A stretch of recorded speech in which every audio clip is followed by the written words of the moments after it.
Hello everyone, how are you? I hope कि आप सभी अच्छे ही होंगे। Welcome to all of you in R K study IQ channel में। तो दोस्तों, कल हमने क्लास किया था। तो पॉलिटी की क्लास जो चल रही है वो सभी एग्जाम जैसे मास्टर कैडर हो गया, लेक्चरर कैडर, PS टेट अभी जो 26 मई को होने वाला है, तो उसके और अदर जो पंजाब पुलिस है सभी के एग्जाम के लिए क्लास है वो काफी हेल्पफुल रहने वाली है। तो क्लास को पूरा देखिएगा और जो है वीडियो को लाइक करें और शेयर करें, ठीक है। तो आज हम करने वाले हैं, आज का हमारा टॉपिक रहने वाला है माउंट बेटन योजना, ठीक है। तो कल हमने कौन सा टॉपिक किया था? कल हमने किया था संविधान सभा का गठन, जिसमें हमने किया था कि संविधान सभा में कितने मेंबर, जो टोटल मेंबर कितने चुने गए थे संविधान सभा में, उनमें से जो है कांग्रेस को कितनी सीटें मिली थी, मुस्लिम को कितनी सीटें मिली, तो अदर्स जो निर्दलीय पार्टी है वो उनको कितनी सीटें मिली थी। ओके, तो आज हम माउंट बेटन योजना के बारे में करेंगे। संविधान सभा के बारे में जो माउंट बेटन योजना आई थी वो आई थी 1947 के अंदर, ठीक है, 1947। इसमें क्या हुआ, माउंट बेटन योजना क्यों लाई गई, क्यों जरूरत पड़ी, इसके बारे में हम करेंगे। तो देखो, सबसे पहले हम बात करेंगे कि जो कैबिनेट मिशन था, कैबिनेट मिशन के तहत जो है अंतरिम सरकार का गठन किया गया था। तो उसमें क्या है, जवाहरलाल नेहरू को बुलाया गया था, किसके लिए? अंतरिम सरकार के गठन के लिए विचार विमर्श करने के लिए जवाहरलाल नेहरू जी को बुला लिया गया था। बट उसमें क्या है, मुस्लिम के सदस्यों को नहीं बुलाया गया था। ओके, तो मुस्लिम के सदस्यों को नहीं बुलाया गया था, तो इसलिए क्या है, मुस्लिम जो लोग थे वो पूरी तरह भड़क गए थे। और क्या था कि जो 16 अगस्त 1946 को मुस्लिम लीग ने अप्रत्यक्ष कार्यवाही दिवस मनाया। प्रत्यक्ष कार्यवाही दिवस मनाया था, कार्यवाही दिवस, ठीक है। प्रत्यक्ष कार्यवाही मीन्स डायरेक्ट एक्शन डे, कि इन्होंने जो जवाहरलाल नेहरू जी को बुलाने के कारण इन्होंने क्या किया, 16 अगस्त 1946 को सीधा जो है डायरेक्ट एक्शन डे मना लिया गया, जो है एक्शन डे मनाया गया, प्रत्यक्ष कार्यवाही दिवस, जिसमें क्या है, उन्होंने सांप्रदायिक दंगे स्टार्ट कर दिए गए, रोष प्रदर्शन हुआ बहुत ज्यादा। तो और उसके बाद में क्या है, मुस्लिम जो सदस्य थे उन्होंने संविधान सभा में भी भाग नहीं लिया था। वो हमने पहला किया था कि फर्स्ट मीटिंग हुई थी 9 दिसंबर 1946 को, तो उसमें क्या है, मुस्लिम लीग ने भाग नहीं लिया था, ठीक है। तो संविधान सभा से गैर हाजिर रहकर जो मुस्लिम लीग थे उन्होंने ये साबित कर दिया था कि भारत की एकता बनाए रखना उनके लिए जो है संभव नहीं है, वो अपने पाकिस्तान की अलग मांग चाहते हैं, ठीक है। तो ये उन्होंने सारा कुछ किया था। और ये जो है 16 अगस्त 1946 को, 16 अगस्त 1946 को जो प्रत्यक्ष कार्यवाही दिवस हुआ था, तो ये जो है लाइन है, तो ये काफी हेल्पफुल है, या फिर क्वेश्चन के पॉइंट ऑफ व्यू से वेरी इंपॉर्टेंट है। ये क्वेश्चन में जो एग्जाम में पूछा जाता है ये, ठीक है। प्रत्यक्ष कार्यवाही दिवस कब मनाया गया? तो ये 16 अगस्त 1946 को मनाया गया था, ठीक है। तो उसके बाद में क्या होता है कि प्रत्यक्ष कार्यवाही दिवस मनाने के बाद में या सांप्रदायिक रोष प्रदर्शन करने के बाद में उस टाइम क्या है, ब्रिटेन के प्रधानमंत्री थे, ब्रिटिश PM कौन थे? इटली जो क्लाइमेट इटली थे, सॉरी इटली, क्लाइमेट इटली उस टाइम क्या थे, ब्रिटेन के प्रधानमंत्री थे, ठीक है। तो उन्होंने एक घोषणा की थी, इटली ने घोषणा क्या की थी, घोषणा की कब थी? 20 फरवरी 1947 को एक घोषणा की थी। कहां से की थी? हाउस ऑफ कॉमन, ठीक है। तो हाउस ऑफ कॉमन से घोषणा की थी, किस लिए? जो है मुस्लिम लीग है उनको शांत करने के लिए।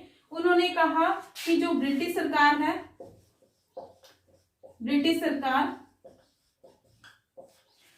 सरकार जो है वो 30 जून 1948 से तक जो क्या है, भारत को जो है अपने जो भारतीयों को सत्ता सौंप देगी, भारतीयों को जो भारतीय की जो सत्ता है वो भारतीयों को सौंप देगी। कब? ब्रिटिश सरकार 30 जून 1948 तक।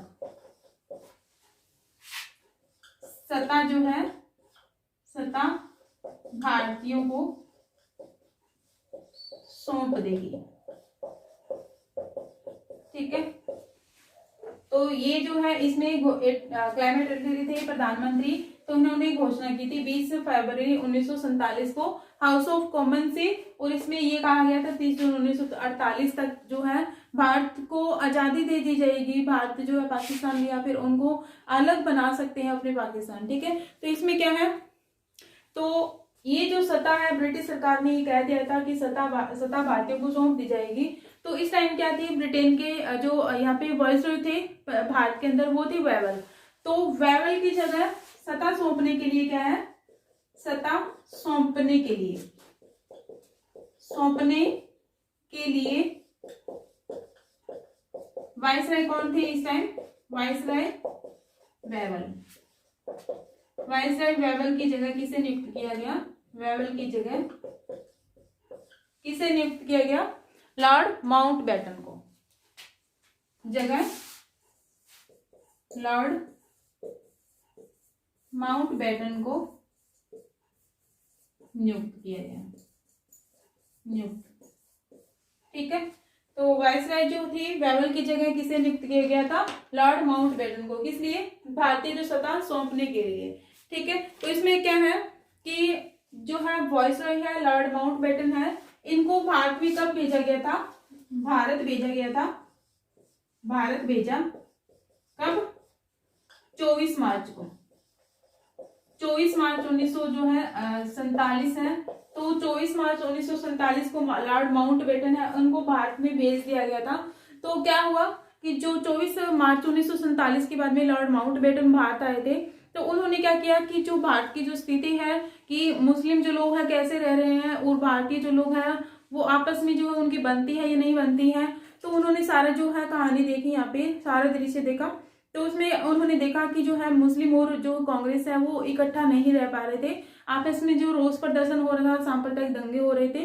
तो उन्होंने क्या किया, वो जो माउंटबेटन थे वो वापस कहाँ पे चले गए, लंदन चले गए, ब्रिटेन की सरकार के पास चले गए, और उन्होंने वहां पे जाके बताया कि ये जो सरकार है या फिर भारत में जो लोग हैं, मुस्लिम लोग और हिंदू लोग, वो आपस में नहीं रह पा रहे हैं, आपस में नहीं बनती है, तो उनका जो है भारत का विभाजन करना जरूरी हो गया है। तो ये जो प्रस्ताव है उन्होंने किसके सामने रखा, ब्रिटेन की सरकार के सामने। उन्होंने यहाँ की जो सारी घटना है वो उनको बताई थी। ठीक है, तो योजना जो है माउंटबेटन ने योजना प्रस्तुत की थी ब्रिटिश सरकार के सामने। तो उन्होंने क्या किया कि ब्रिटिश सरकार ने ये जो प्रस्ताव लेकर आए थे माउंटबेटन उनके सामने, तो वो उनको स्वीकार कर लिया गया ब्रिटिश सरकार के द्वारा। ठीक है, तो एक बार तो देखो, लॉर्ड माउंटबेटन है वो 24 मार्च 1947 को भारत आए थे और वो वापस चले गए थे यहाँ पे सारा कुछ देख कर, और उन्होंने क्या किया, ब्रिटिश सरकार के सामने जो विचार पेश किए थे भारत के जो भी है, तो वो जो है स्वीकार जो प्रस्ताव लेकर गए थे ब्रिटिश सरकार के सामने, तो वो प्रस्ताव जो है वापस लेकर आए।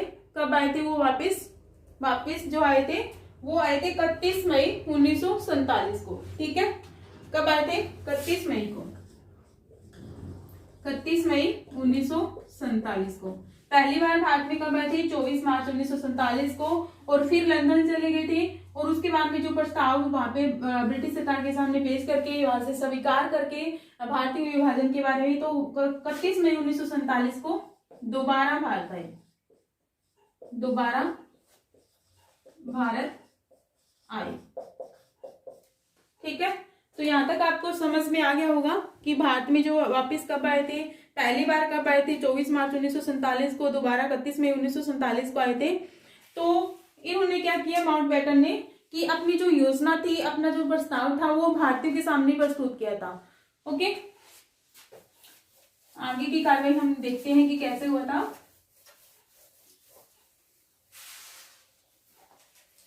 माउंटबेटन जो थे उन्होंने क्या किया कि जो है अपनी योजना, अपना प्रस्ताव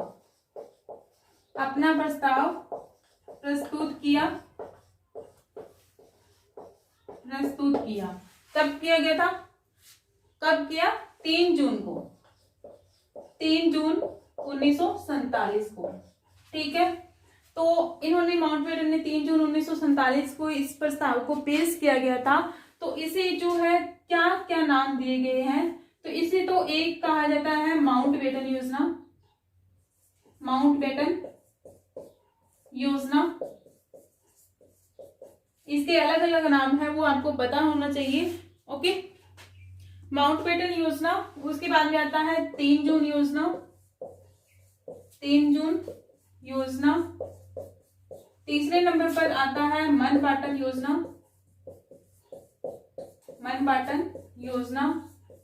और फोर्थ नंबर पे आता है बालकन प्लान, बालकन प्लान। तो ये चारों ही नाम है वो एक ही है। इनमें से आपको कोई भी पूछे कि ये बालकन प्लान है वो किसे कहा जाता है, या फिर मनपाटन योजना कौन सी है, 3 जून योजना कौन सी है, माउंटबेटन योजना कौन सी है, तो ये चारों ही एक ही नाम है। माउंटबेटन योजना को ही बालकन प्लान या फिर मनपाटन योजना कहते हैं। तो ये आपको ध्यान में रखना है। तो क्या किया, अपना जो प्रस्ताव है माउंटबेटन ने 3 जून 1947 को प्रस्तुत किया था। बट इसमें क्या है, जब इन्होंने विभाजन के बारे में ये प्रस्ताव प्रस्तुत किया गया था तो इसके विरोध में थे कौन, महात्मा गांधी और मौलाना अबुल कलाम आजाद। ठीक है, ये दोनों ही इसके विरोध में थे, विरोध किया था कि भारत का विभाजन नहीं होना चाहिए। बट क्या हुआ, इनकी जो है एक भी नहीं चली थी। क्यों, इनके लिए कोई भी और रास्ता नहीं बचा था कि हम जो है भारत के विभाजन को कैसे रोक सके। तो इन्होंने अपने जो हथियार है वो डाल दिए थे अपने, कि हमारे आगे कोई भी रास्ता नहीं है। और उसमें महात्मा गांधी और मौलाना अबुल कलाम आजाद है, इन्होंने जो ये योजना प्रस्तुत की गई थी माउंटबेटन की, तो स्वीकार कर ली गई थी लास्ट के अंदर। ठीक है, महात्मा गांधी के द्वारा जो ये योजना है या फिर प्रस्ताव है वो स्वीकार कर लिया गया था। अब हम देखेंगे कि ये जो माउंटबेटन योजना लाई गई थी तो उसकी जांच भी हुई थी भारत के अंदर कि जो है माउंटबेटन योजना है उसमें क्या क्या प्रस्ताव लाया गया था, क्या कहा गया था। तो वो हम देखते हैं एक एक करके। ओके, तो उसमें क्या है, योजना की जांच, योजना की जांच के बारे में करेंगे।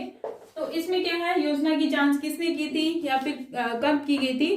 तो एक क्या था, समिति थी जिसका नाम था अखिल भारतीय कांग्रेस समिति। क्या नाम था,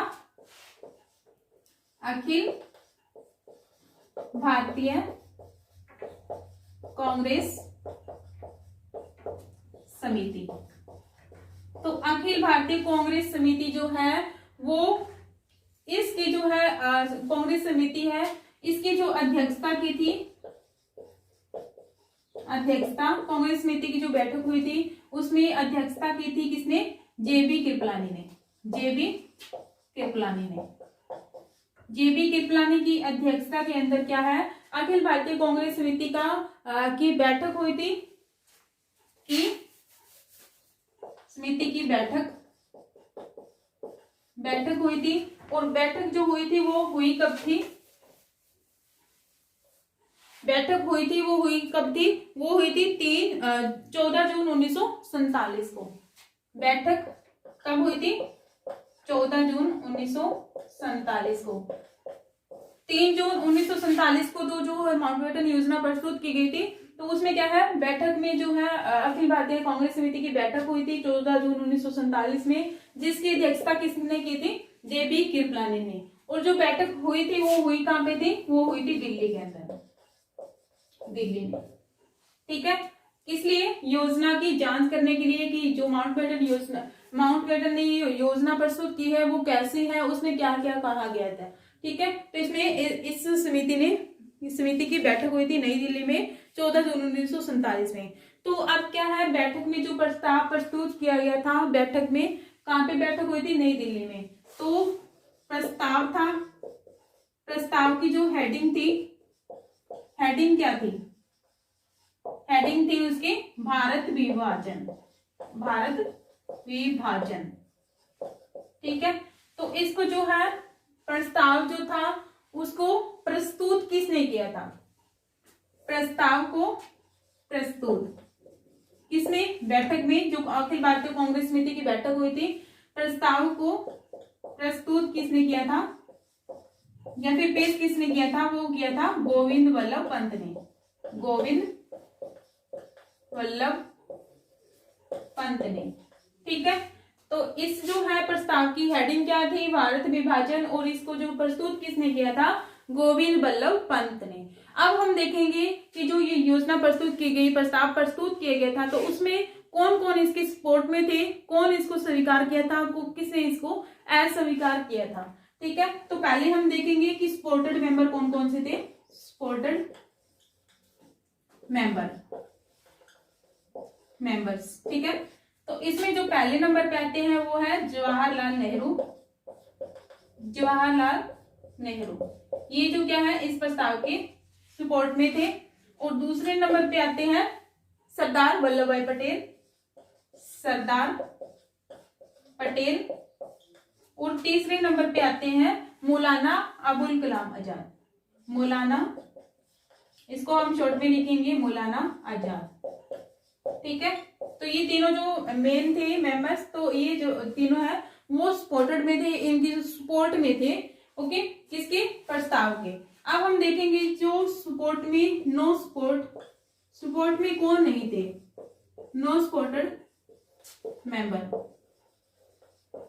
भारत का जो विभाजन है, वो भारत का विभाजन न हो, ऐसा कौन चाहता था, तो पहले नंबर पे आते हैं सीमांत गांधी जी ने कहा जाता है खान अब्दुल गफ्फार खान। ठीक है, खान अब्दुल गफ्फार खान, खान अब्दुल गफ्फार खान, ये पहले नंबर पे आते हैं। और दूसरे नंबर पर आते हैं वो डॉक्टर किचलू। और तीसरे नंबर पे है पुरुषोत्तम दास टंडन।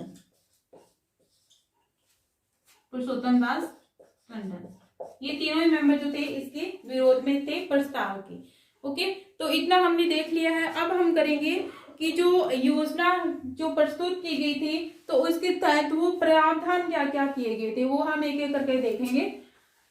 योजना की तो जांच हो गई है। योजना जो अखिल भारतीय कांग्रेस समिति की बैठक हुई थी नई दिल्ली में 14 जून 1947 को हुई थी। अध्यक्षता किसकी, जेबी कृपला ने की। इसमें क्या है, प्रस्ताव की जो हेडिंग थी वो भारत विभाजन थी। और प्रस्ताव को पेश किसने किया था, गोविंद वल्लभ पंत ने किया था बैठक में। और सपोर्टेड मेंबर थे जवाहरलाल नेहरू, सरदार पटेल और मौलाना आजाद। और नो सपोर्टेड मेंबर थे खान अब्दुल गफ्फार खान, डॉक्टर किचलू और पुरुषोत्तम दास टंडन। इसके बारे में हमने बात कर ली है कि जो योजना है उसकी जांच कैसे हुई थी, कौन कौन इसकी पक्ष में थे, कौन इसके विरोध में थे। ठीक है, तो अब हम करेंगे योजना में जो है प्रावधान। योजना के तहत प्रावधान, योजना के तहत प्रावधान। अगर आपको वीडियो अच्छी लग रही है, पूरी तरह अच्छे से समझ आ रही है, तो प्लीज चैनल को सब्सक्राइब करें, वीडियो को लाइक करें और कमेंट करके मेरे को बताइएगा कि आपको कितने हद तक जो है अच्छी लग रही है या फिर आपको जो है हेल्प मिल रही है इससे। ठीक है, तो इसमें क्या है,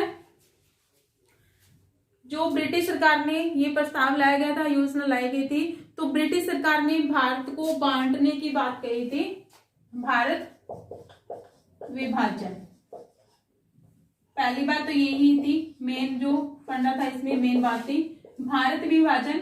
भारत को बांट दिया जाएगा किस किस में, भारत व पाकिस्तान के अंदर।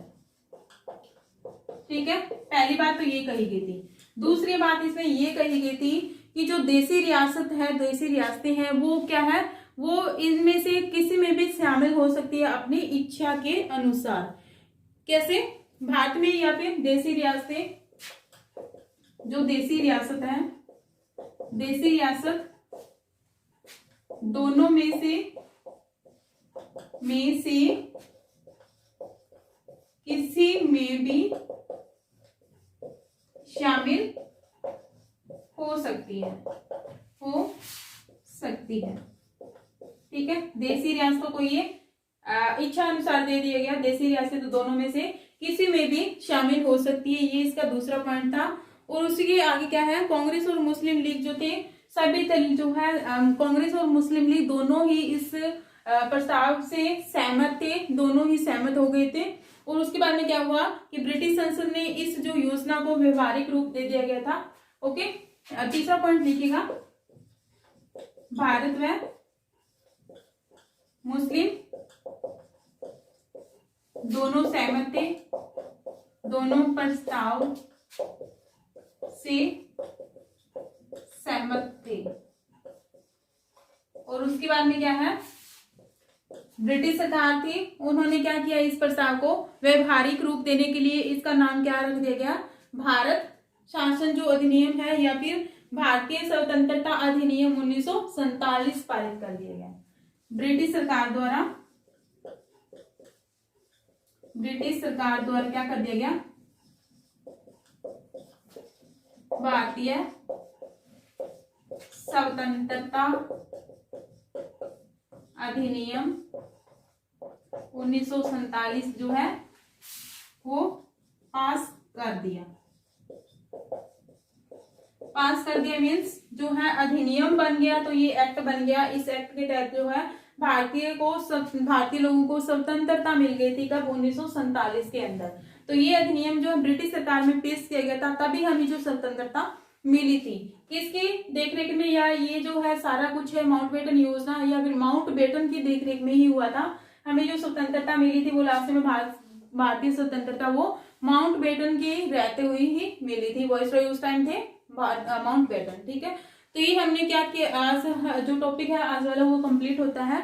माउंटबेटन योजना में हमें स्वतंत्रता मिल गई है, कैसे कैसे जो है प्रस्ताव के विरोध में थे, कौन कौन इसके पक्ष में थे, वो हमने सब्जी जो है डिटेल के साथ में बात की है। तो अगर आपको वीडियो से कुछ भी थोड़ी बहुत भी हेल्प मिलती हो तो प्लीज चैनल को सब्सक्राइब जरूर करें और लाइक जरूर करें वीडियो को। Thank you so much for discussion.